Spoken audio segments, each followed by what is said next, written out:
Sveiki. Šiandien papasakosiu apie plačiai paplitusį terminą kaip psichosomatika. Kas tai yra, kaip tai pasireiškia mūsų gyvenime, kaip tai susiformuoja, kokios pasekmės to ir kokie sprendimo būdai. Psichosomatika tai yra mūsų būsenos, mūsų emocijų, mūsų psichikos poveikis fiziniam kūnui. Jeigu taip vaizdžiai apibūdinti, kas tai yra psichosomatika, tai yra sielos ir kūno pokalbis, kai siela kalba per kūną ir atvirkščiai. Ir, pavyzdžiui, netgi toks posūkis kaip visos ligos nuo nervų, tai vėlgi tiesioginė nuoroda į psichosomatiką. Mes tiesiog nesusimąstom, ar ne, kiek yra daug visokių pasufleravimų, netgi mūsų pačių išsireiškimuose, kurias tiesiog automatiškai kartojam. Psichosomatika tai nėra kokia nors magija ar susijusi su kažkokiais tai antgamtiškais reiškiniais. Pats paprasčiausias paaiškinimas ar pavyzdys, kurį galima duoti, kalbant apie psichosomatiką, tai pabandykit prisiminti tokias dienas, kai jūsų nuotaika yra gera, kaip jūs tada jaučiatės.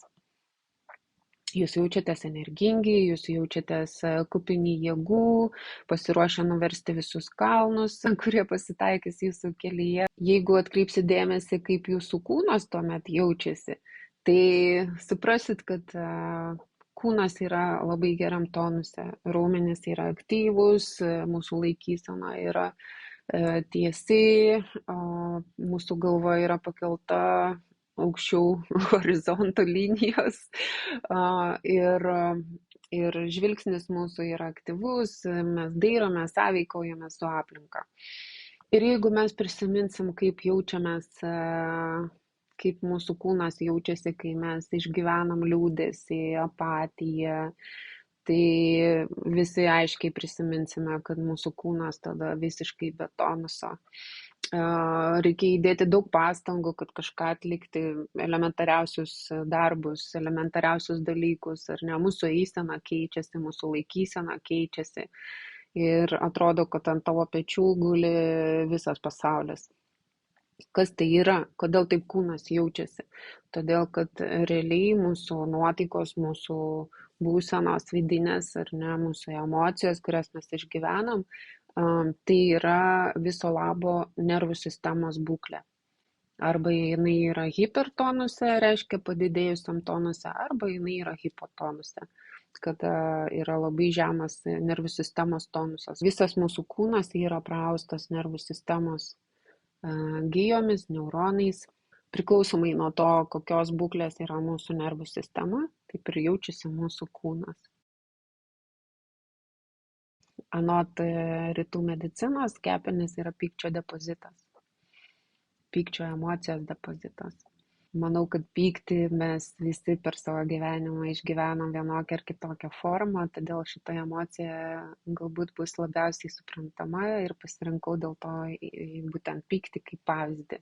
Kai mes kalbam apie pyktį, tai nebūtinai turi būti atvirai išreikšta agresija kažkieno atžvilgiu ar ta pykčio emocija, kurią mes išreiškiam atvirai. Dažnai būna taip, kad mes pykstame ir užspaudžiame tą pyktį savo viduje, mes jį išgyvename tą emociją, o išoriškai stengiamės to neparodyti. Tai mūsų kūnui ir mūsų psichikai tai visiškai nesvarbu, ar tas veiksmas yra aktyvus, ar tai yra pasyvus ir mūsų viduje. Jisai vis tiek vyksta tas veiksmas ir įtakoja mūsų fizinio kūno būklę.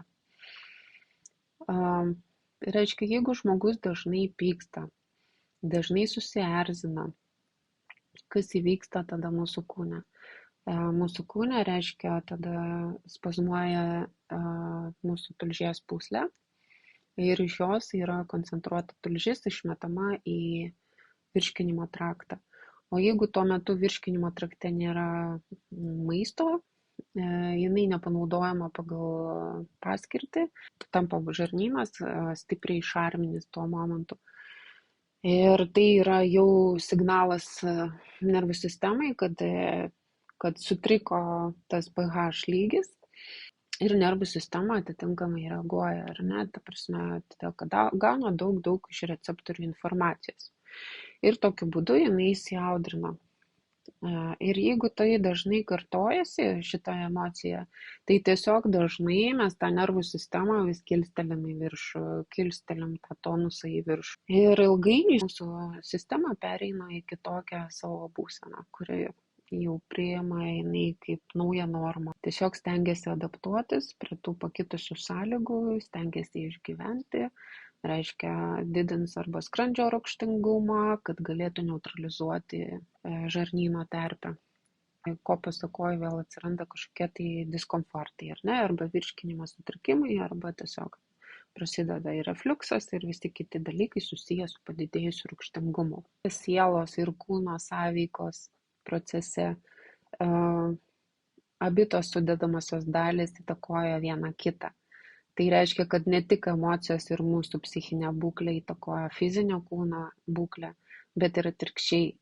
Sutrikus kažkokiem tai procesam fiziniam kūne, tie procesai lygiai taip pat įtakoja ir mūsų psichoemocinę būseną. Ir toks kaip užburtas ratas, kuo aš daugiau pykstu, tuo daugiau tulžies išsiskiria į virškinimo traktą, kuo daugiau jos išsiskiria į virškinimo traktą, tuo mano nervų sistema vėl gaunasi labiau sudirgusi.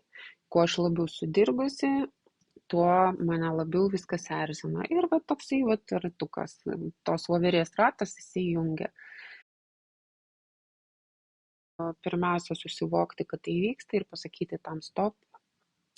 Aš supratau, aš matau, kaip tai įtakoja mano gyvenimo kokybę, aš matau, kaip tai įtakoja mano savijautą ir tada tiesiog renkuosi su tuo susitvarkyti. Žinoma, kaip bet koks procesas, tai reikalauja laiko ir pastangų.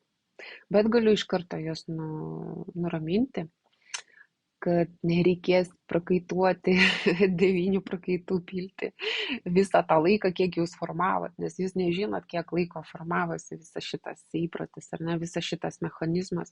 Jisai galėjo metus formuotis ir tik tai šiai dienai išlysti kažkokio tai diskomforto fiziniam kūne pavidalu. Taip kad taip nuoširdžiai padirbu su savim 7 dienas, viso labo 7 dienas. Jau galima labai didelį pagrindą padėti tam sveikimo procesui. Žinoma, kad reikės nuolatos tai stebėti ir gaudyti tas visas reakcijas, bet patikėkit, kai jūs gausit pirmus rezultatus viso šito savo darbo, viso šito indėlio, jūs tai darysit su didžiausiu malonumu, todėl kad tikrai jausit, kaip pradeda keistis jūsų gyvenimo kokybė, jūsų santykis su aplinka, jūsų santykis su pačiu savimi. Tai yra verta būti savo paties būsenų kalviu.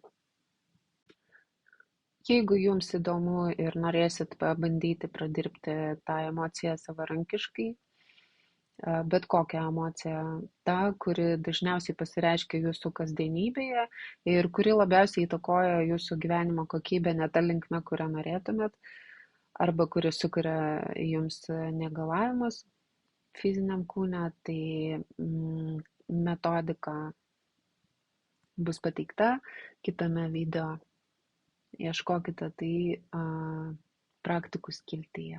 Užduoti jums rūpimus klausimus šią ar kitomis temomis galite po konkrečių video parašę komentaruose arba susisiekę su manimi tiesiogiai apačioje nurodytais kontaktais.